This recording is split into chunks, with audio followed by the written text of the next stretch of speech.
Okay, time for the second quarter. Second quarter is about going to talk about the military. My story today is going to be when I was stationed in Alamogordo. That's Holloman Air Force Base. It was my last base I was stationed at. And the planes we had there were the stealth airplanes, the F-117s. Squadron I was with was the Black Sheep, just like the one on TV. That was my last unit. And we had the stealth airplanes. Very, very strange airplane. One of the things I first noticed about it when I went up to it, looking at it, because I'd seen them in pictures and stuff, but never up close, was I'm looking around and looking at this airplane, and got this guy showing me the parts, and I looked, and I go, hey, where's the exhaust? You know, because it's got a jet engine in it, and you go look in the back of them, and it wasn't an exhaust for the stuff. I mean, it's supposed to be a huge thing for stuff to fly out when the motor's running. And the guy says, oh, because it's stealth, they had to redesign it. What they did was the wings are wider, and the whole width of the wing is an exhaust, both wings. So when the engine's running, the stuff shoots out of the wings. It's really insane. Besides the other stuff on it, you know. But that was a pretty cool jet, to say the least, you know. But anyway, when I was stationed there, the way I always stayed in shape was I always played basketball. Played basketball all the time.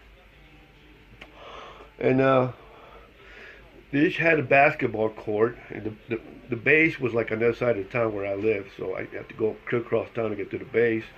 And I'd play in the gym there. I was playing there one time, and the ball hit the ground, and I grabbed it with one hand like this, you know.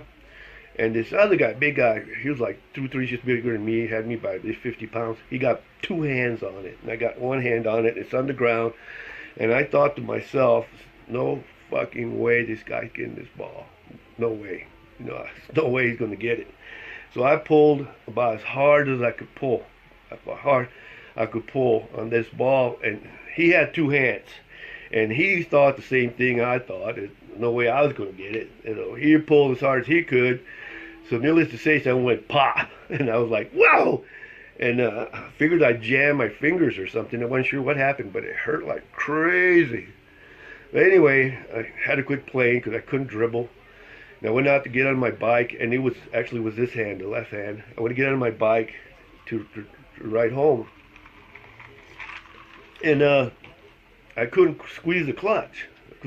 My hand just hurt too bad. I like, oh, shit.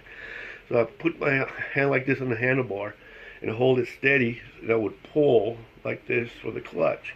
So I got the bike running. I'm going home.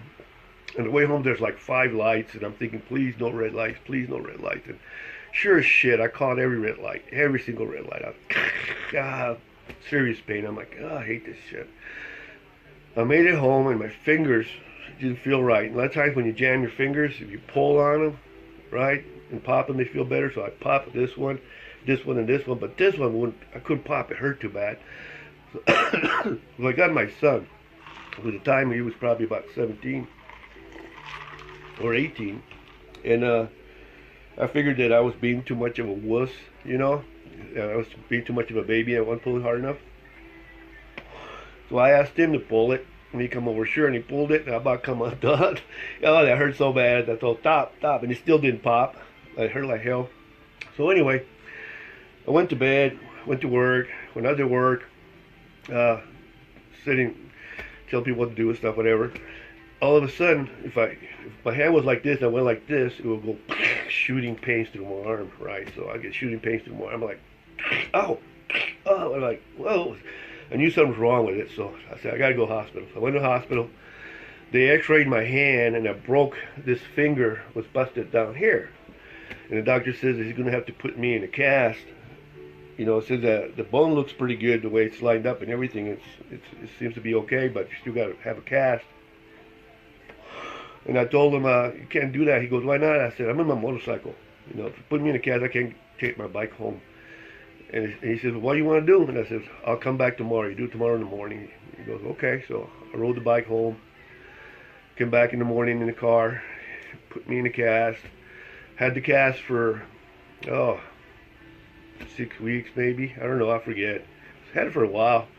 Then I had to go get the cast removed, right? And I've always been like a joker, like to play jokes on people and stuff. So I decided before I went down there, I went to Walmart and I bought those fishing worms, right? Bought some fishing worms, and I got some ketchup in a bowl. I put ketchup in there, shoved these fishing worms in there, and got them all ketchupy and shit. Got them and I shoved them inside my cast. Just grab a bunch of them in there, right? Because I'm going to go get my cast removed, and I'm going to pull a trick on whoever's going to take my cast off. So I go in there. There's this young guy there who's going to take my cast off, and I go, do you mind if my wife records this on camera? And he goes, yeah, that's okay. And I go, good. So he gets this electric saw, something with a circle, and goes, and cuts like that, most of it, like a line. But it's still got like claws. He's got to get those funny shaped scissors. And he's cutting with his funny scissors like that, and all of a sudden he goes like, "Whoa, what the fuck is that?" And they're freaking out because he pulled out one of the worms.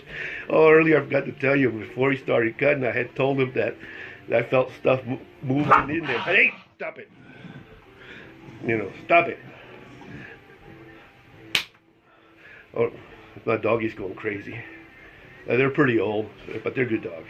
Anyway, I had told him that I felt something crawling in there, right?